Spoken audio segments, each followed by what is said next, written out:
Hello everyone, Barb here. I'm working on a little project. This is it. So we're going to work on assembling these little tags. I have it attached to a little jar with a candle. And then I have these little beads. Ooh, noisy. These are a centerpiece. And this is the candle. I think I got this at IKEA a few years ago, and so we're going to use those. This is a surprise party for my husband. Hopefully he isn't catching on. The kids and I wanted to do this, and unfortunately when his birthday occurred, it wasn't happening. So here's the tag. Isn't that fun? For something like this, I lean heavily on my Cricut. The Cricut cut out the tag shapes, it cut out the car shape, it cut out the balloon and the number. This is a punch for the little star, and this was a die for the little bow. I think that was from a long time ago purchased Stampin' Up! Birthday balloon set. And that little bow is so cute, and I've kept it for many, many years. I did take all of the tags after I had them all done, and I laid my stencils on top. This is a 3-layer stencil. I did, I think, Bluebird. And then I took a little bit of some glittery paste from Ranger and did the next layer. And then I did, I think, a charcoal for the balloon strings. And I used this on another project recently where I used that same stencil. So let's get to assembling. First thing I'm going to do is I'm going to finish attaching all of my little bows. And I thought at this point in time I would, I don't know, tell you what I think about whether I regret not moving on to Stampin' Up. And the answer, short and quick, is no, I don't. I am not sad that I did not take advantage of what was a quite amazing deal. I believe it was $25 to sign up, and then you got $125 worth of product. Well, that's an enticing offer, but I just didn't feel right about it. I think for those in close to my heart who really had gangbuster, I'll call it businesses, though I have a different opinion on that at this point. Anyway, if you had a lot of people that bought from you and you were doing well with sales, you'd probably be able to make that transition. But for someone like me, who was basically a hobbyist, no. I wasn't going to be able to break through and make my mark there. I just knew it. The people that I saw who have transferred over, who I follow, I think will be fine. But they were much farther ahead. One of the things that I noticed as I was watching video after video of the people, I consider them the peakers. If you think of, close to my heart was an MLM. So it was a multi-layered marketing company. That's how it was set up. So if you think of it as a mountain, you have where I was living at the base of the mountain in the tall grass with thousands of other consultants. Just hobbyist, basically, a little more than hobbyist. And, you know, more people at the middle of the mountain, the middle of the roaders, not as many as at the bottom. But then you had your peakers, you had your people way at the top. And those folks posted video after video in stunned disbelief. They just could not believe and didn't see it coming. And I think a lot of us who are at the bottom of the mountain, we saw it coming. I saw some comments along the way if you were brave enough to say anything. Because, boy, if you said anything negative on the Facebook group, you were quickly pounced upon, which is just how that goes. Okay, my next step, I'm going to attach my 2 tags together. So I'm sort of offsetting them, but I want to line up my hole so you can see that. So I'll just get a little glue over on the edge here. Anyway, what I noticed as I watched these videos of teary-eyed videos of people who were just caught completely off guard, they had all been with the company for a long time. 16 years was, I think, the minimum. And I think every one of them is transferred on, and I'm sure they'll be quite happy with Stampin' Up. But Stampin' Up is a huge company. And for me, at the bottom, there was no way I would probably ever get anywhere, no matter how hard I tried. I consider a very oversaturated company for this structure, because it too is an MLM. Which means that you can make a little bit of money off of sales, but for the most part, if you're really going to try to make a living with it, you've got to recruit a team. You have to have people underneath you that you will earn money off of their sales. And I don't know. I just don't think that that was my scene. Some people can talk people into, sell ice to Eskimos, and I am not one of those people. So it's okay. I'm quite happy with my decision. It's opening my eyes up to a lot of other products in the world, and I'm happy with that. So we'll see. We'll see how these folks do. I wish them well. I'm just not thinking that that's for me.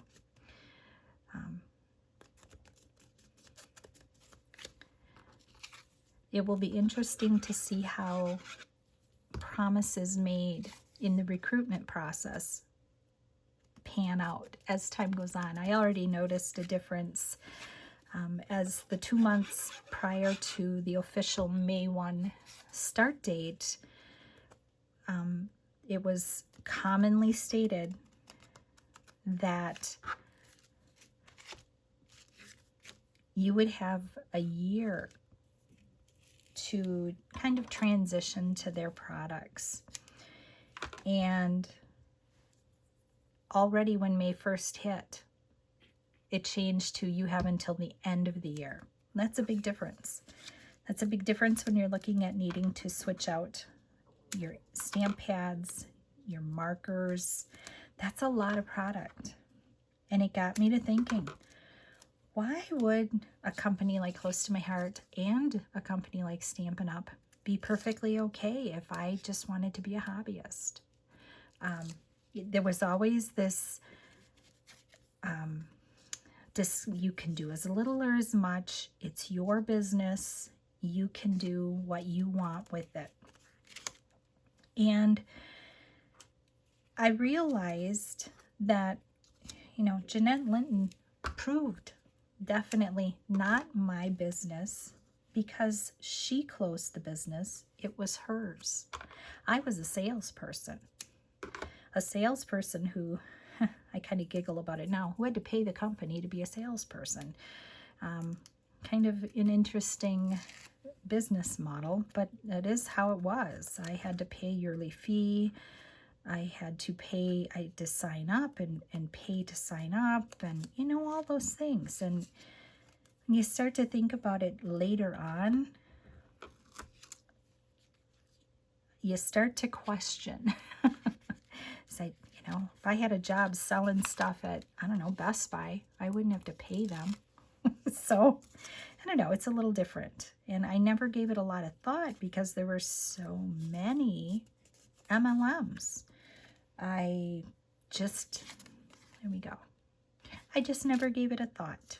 I never thought there was anything odd about it because there are so many MLMs. Around here, Pampered Chef and Tupperware and 31 Bags, and those companies are all over the place around here. So I don't know, it never dawned on me that there might be something a little, I don't know if you want to call it unfair or disadvantageous as far as, getting in when I got in. I think if you get in the beginning and you can build that initial team, you'll do fine. But later on, it gets to be much more difficult. And it is what it is. Decisions were made. I was never unhappy. I always loved the products. But as far as getting involved in another company where that's the structure, where I would have to build a team and, I don't know, harp on them to make sure their sales stayed up so I could make my money, I'm not sure I like that model. So no, I'm quite okay that I didn't go to Stampin' Up. Stampin' Up is a much larger company. In fact, I remember seeing some posts from their last incentive trip, and a lot of them posted a little disclaimer as they were, thanking their customers for their trip. I think it was to Mexico. And they said, in the disclaimer, it was stated that less than 1% ever earned the trip, and 385 people earned the trip. And I thought, oh, that means there are roughly 40,000 demonstrators. That's a lot. That's a lot of demonstrators to try to eke out some sales and build a team. And so that too helped to cement my decision not to join Stampin' Up. Well, they have nice products. I'm not saying that I'll never buy from them because, well, I already have, because I bought the Close to My Heart products.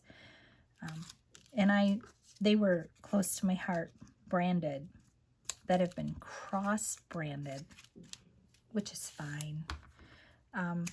If I were a true purist about MLMs and would never support them or anything, I guess I could go down that road, but at this point I'm not going to. I do have a friend who is working with Stampin' Up! Now. She transferred over, and so I have been purchasing through her, and that's okay. I think everybody makes their own decisions. I think, though, it will be interesting to see how folks do with so much more competition to sell the product and to recruit people. I know one gal, she went on to back to Creative Memories. She's incredibly talented, and I think she will do very well. I think a lot of her people that were under her with Close to My Heart will end up signing up with her at Creative Memories. She's just fabulously talented. But again, it's an MLM, and I'm just, the more I learn about that structure of company, the less comfortable I am with it. Do I think Jeanette was, devious in setting her company up that way? No, not at all. I think that, I think it was set up that way because that is so common, and it's probably easy, and it works. So why not? But she was a very caring person. She did not just up and send an email, we're closing, sorry, you're on your own. She did care about her people, and that's why I think she had to swallow a little pride and contact Stampin' Up and ask if they would be willing to enter into a deal. Now, the deal was to benefit her. She had patents on products that she was looking to sell. Good for her that she developed products that are desirable. Having consultants join Stampin' Up! Who are knowledgeable of the Close to My Heart products is very advantageous to Stampin' Up! As they look to expand into more scrapbooking. So, I understand why decisions were made. And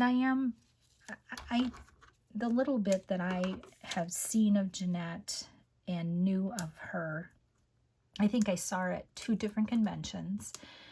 And by the time I saw her, she was already wheelchair bound. But she seemed very kind and very caring and very loving. So, you know, I think that she did want to make sure that her people were taken care of. She did think of them as family. And I think almost all of those folks, now my direct upline did not sign on. She decided to retire. She decided she's done. And I think for her, I think like for me, the idea of having to purchase all new stuff like that, boy, that just made my head spin. And to get back to why I think that they're okay with me being a hobbyist or having hobbyists in their ranks. I did a little mind math, thought about just how much over the 10 years that I was with Close to My Heart, how much minimally I would have spent just to maintain my consultant status. It makes my heart a little anxious to think about that dollar amount. So that's why we're their best built-in customers. So that's why these companies are cool with you just being a hobbyist, because even as just a hobbyist, I purchased products I would have never purchased had I just been a customer, because I thought I needed to have it on hand to show people, and they're counting on that. They're counting on, as a person affiliated with the company, you getting excited about the products and you purchasing the products to promote them. And, you know, I don't miss feeling that pressure. I don't miss feeling like, oh, I really need to get these new things because I'm going to have to show them to customers. I don't have to do that now.